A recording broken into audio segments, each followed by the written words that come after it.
नमस्कार मित्रों, जय माता दी। स्वागत है आप सभी का हमारे YouTube चैनल में। तो मीन राशि वालों, आज शाम 5:30 बजे के बाद यह दिव्य शक्ति, यह देवता आपके घर में प्रवेश करने वाले हैं। इनके आतिथ्य सरकार में कुछ गलती मत करिएगा, वरना बहुत पछताना पड़ेगा। क्योंकि इनका आशीर्वाद अगर आपको मिल गया तो दिन दुगनी रात चौगनी तरक्की करेंगे। क्योंकि घर में इनके आने के 3 बड़े संकेत हमें मिलते हैं। इन संकेतों को आज की वीडियो में हम आपको समझाएंगे, जो आपके घर में अंदर ही बनते हैं। आपको कुछ बातों का ध्यान रखना होगा ताकि ये आपसे नाराज़ ना हो। वीडियो पूरी तरह से बहुत उपयोगी है, बहुत महत्वपूर्ण है, अंत तक अवश्य देखें। लेकिन सबसे पहले माता रानी के सच्चे भक्त इस वीडियो को लाइक करें और कमेंट बॉक्स में जय माता दी जरूर लिखें। आपके सारे बिगड़े काम बनेंगे। तो बिना देर करें आइए वीडियो की शुरुआत करते हैं। तो दोस्तों, कभी कभी हमें एहसास होता है कि हमारे घर में हो रहे झगड़े अचानक से बंद हो गए हैं, या यूँ कहे तो परिवार के सदस्य बहुत ज़्यादा मिलजुल कर रहने लगे हैं। घर में काफ़ी सकारात्मक माहौल बन गया है और देखते ही देखते घर के सदस्य एक दूसरे की बहुत ज़्यादा मदद करने लगे हैं। तो ये बात हमें हजम नहीं होती।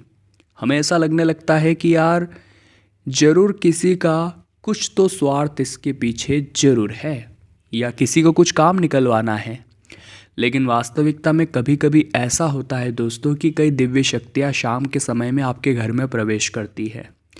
अक्सर लोग रोज़ाना शाम 7 बजे दिया बत्ती करते हैं, यानी अपने घर में भगवान के समक्ष दीपक जलाते हैं। तब वातावरण में नकारात्मक और सकारात्मक दोनों शक्तियाँ विद्यमान होती है। लेकिन जो घंटी की आवाज़ होती है, आपके घर में जो घंटी की आवाज़ बजती है, उस घंटी की आवाज़ से आकर्षित होकर सकारात्मक शक्तियाँ आपके घर में प्रवेश कर जाती है। और जब ये दिव्य शक्तियाँ आपके घर में प्रवेश करती है तो सबसे ज़्यादा ज़रूरी है कि आपका घर स्वच्छ हो। क्योंकि अगर आपका घर अस्वच्छ होगा, आपका घर इधर उधर सामान बिखरा हुआ होगा, तहस नहस होगा, तो सकारात्मक शक्तियाँ आपके घर पर आएगी ज़रूर, लेकिन रुकेगी नहीं। इसी के विपरीत नकारात्मक शक्तियाँ अगर आ गई तो ऐसी अस्वच्छता देखकर उसे हमेशा हमेशा के लिए रुकना पड़ जाएगा। तो आप क्या चाहते हैं? आपके घर में नकारात्मक शक्तियों का प्रवेश हो या फिर सकारात्मक शक्तियों का? आपको इतना ध्यान रखना होगा कि जब आप शाम के समय में भगवान के समक्ष दीप प्रज्वलित कर रहे हैं तो बिस्तर किसी भी तरह से इधर उधर न पड़े हुए हो, बिस्तर एकदम उनकी सही जगह पर हो। दूसरा, शाम के समय पर झाड़ू आप बिल्कुल भी न मारें। साफ़ सफाई आप कर सकते हैं सुबह के समय। और किसी भी तरह की अव्यवस्था फैली हो तो आप उसे सही कर सकते हैं। क्योंकि शाम के समय में आपके घर में जब दिव्य शक्तियों का वास हो, जब देवता आपके घर में पधारे, तो नज़ारा एकदम शानदार हो और आशीर्वाद स्वरूप वे भी आपकी झोली भर दे। और यही कारण है कि आपके घर में पारिवारिक सदस्यों की एकता कभी कभी अचानक बन जाती है, क्योंकि उनका आशीर्वाद आपको मिल जाता है। दूसरा, कभी कभी आप देखते हैं कि जो दिया होता है, दीपक होता है जिसे आप प्रज्वलित करते हैं, उसकी लौ बहुत ऊंची जाती है, बहुत तेज चलता है वो अंत समय में। हर बार ऐसा नहीं होता, कभी कभी ऐसा होता है। तो वहाँ पर दोस्तों समझ जाना है कि घर में देवता का प्रवेश हो चुका है और अब कुछ गलतियाँ नहीं करनी हैं। उन गलतियों में सबसे पहली गलती है कि शाम के समय किसी भी व्यक्ति को हमें उधार नहीं देना है। बहुत सारे लोग ऐसे होते हैं जो सुबह उठते हैं और अपने बिस्तरों को ऐसा के ऐसा छोड़ देते हैं, जबकि सुबह उठने के बाद हमें सबसे पहले अपने बिस्तरों को उचित स्थान पर रखना चाहिए। तो एक तो ऐसी गलती आप ना करें। दूसरा, आप असत्य बिल्कुल भी ना कहें, ख़ास तौर पर अपने परिवार के सदस्यों के साथ। क्योंकि वे दिव्य शक्तियाँ जो आपके घर में प्रवेश कर रही है वो जानती है कि आप सच बोल रहे हैं या झूठ बोल रहे हैं। अगर सच्चे हैं तो वो आपका साथ देकर आपको माला माल बना देगी। लेकिन अगर आप झूठ का सहारा लेते हैं तो कहीं ना कहीं घर में नकारात्मक शक्तियों का वास होने लगेगा। अब दोस्तों कभी कभी हम ये भी देखते हैं कि अचानक रात्रि को 2 बजे से 5 बजे के बीच हमारी नींद खुल जाती है। आपने बहुत सी बार ये नोटिस किया होगा, परंतु कभी इस पर ध्यान नहीं दिया कि आखिर इसके पीछे कारण क्या है। कभी ना कभी या अक्सर लगातार रात को 2 से लेकर 5 बजे के बीच आपकी भी नींद अचानक से खुल जाती होगी, लेकिन आप क्या करते होंगे? पुनः सो जाते होंगे। अब आपको क्या करना है, जरा वो ध्यान से सुनिएगा। रात्रि के समय 2 बजे से 5 बजे के बीच अगर किसी व्यक्ति की नींद खुलती है तो इसका कारण होता है वो दिव्य शक्तियाँ या वो देवता जो आपके घर में प्रवेश कर चुके हैं, वो आपको जगाते हैं, वो इनडायरेक्टली आपकी आंखें खुलवाते हैं। अब इसके पीछे कारण क्या है? ये जो 2 से 5 का समय है, ये गोधूली बेला का समय है। ये सामान्य समय नहीं है, ये बहुत खास है। अक्सर लोग इसी बीच भगवान की पूजा करके भगवान को प्राप्त करते हैं। ये ऐसा समय है क्योंकि जो नेगेटिव वाइब्स होती है, नकारात्मक शक्तियाँ जो होती है, वो 2 से 5 के बीच में पूरी तरह से शून्य होती है, वो सो रही होती है, वो नहीं होती।